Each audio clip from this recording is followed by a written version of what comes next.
పశ్చిమాసియాలో యుద్ధ మేఘాలు కమ్ముకున్నాయి. అమెరికా ఇరాన్ ఎప్పుడు తలపడతాయో అని ప్రపంచమంతా టెన్షన్ పడుతోంది. ఇలాంటి సీరియస్ టైంలో ఒక దేశ ప్రధాని ప్రపంచం ముందు పరువు పోగొట్టుకుని అడ్డంగా బుక్కైపోయారు. ఆయనే పాకిస్తాన్ ప్రధాని షెహబాజ్ షరీఫ్. ఇంటర్నేషనల్ లెవెల్లో ఇమేజ్ పెంచుకుందామని ట్రై చేసిన పాక్ ప్రధాని చిన్న కాపీ పేస్ట్ మిస్టేక్తో గ్లోబల్ లెవెల్లో నవ్వుల పాలయ్యారు. సొంతగా ఒక ట్వీట్ కూడా రాయలేని స్థితిలో పాకిస్తాన్ ప్రధాని ఉన్నారా? అకౌంట్ ఆయనదే అయినా ఆపరేటింగ్ వెనుక ఉన్నది ఎవరు? పరువు బజారున పడేసిన ఆ ఒక్క ట్వీట్ కథ ఏంటో చూద్దాం. ఇరాన్ పై సైనిక చర్యను 2 వారాల పాటు వాయిదా వేయాలని అమెరికా అధ్యక్షుడు డొనాల్డ్ ట్రంప్ ను కోరుతూ షెహబాజ్ షరీఫ్ తన అధికారిక ఎక్స్ ఖాతాలో ఒక పోస్ట్ పెట్టారు. మ్యాటర్ చాలా సీరియస్, ఇంగ్లీష్ పదాలు కూడా చాలా బరువైనవే వాడారు. అంతా బాగానే ఉంది, కానీ ట్వీట్ స్టార్టింగ్ లో దొర్లిన ఒకే ఒక్క లైన్ ఆయన పరువు తీసేసింది.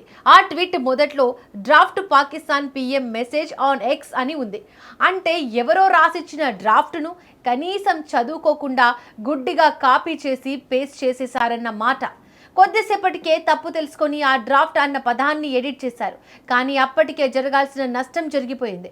నెటిజన్లు ఆ పోస్ట్ను స్క్రీన్ షాట్లు తీసి సోషల్ మీడియాలో మీమ్స్ వర్షం కురిపించారు. ఇక ఈ వ్యవహారం పాకిస్తాన్ దాటి గ్లోబల్ మీడియాకు ఎక్కింది. పాక్లోని పలు ఇంటర్నేషనల్ పత్రికలు పాక్ ప్రధాని తీరుపై కథనాలు వండివార్చాయి. సాధారణంగా ప్రధాని అకౌంట్ను ఆయన పిఆర్ టీం హ్యాండిల్ చేస్తోంది. కానీ ఏ పిఆర్ టీం అయినా తమ బాస్ను పాకిస్తాన్ పీఎం అని థర్డ్ పర్సన్ లాగా సంబోధించదు. కాబట్టి ఈ పోస్ట్ ఖచ్చితంగా పాకిస్తాన్ బయటి నుంచి లేదా వేరే పిఆర్ ఏజెన్సీ నుంచి వచ్చి ఉంటుందని ఇంటర్నేషనల్ మీడియా కోడై కూస్తోంది.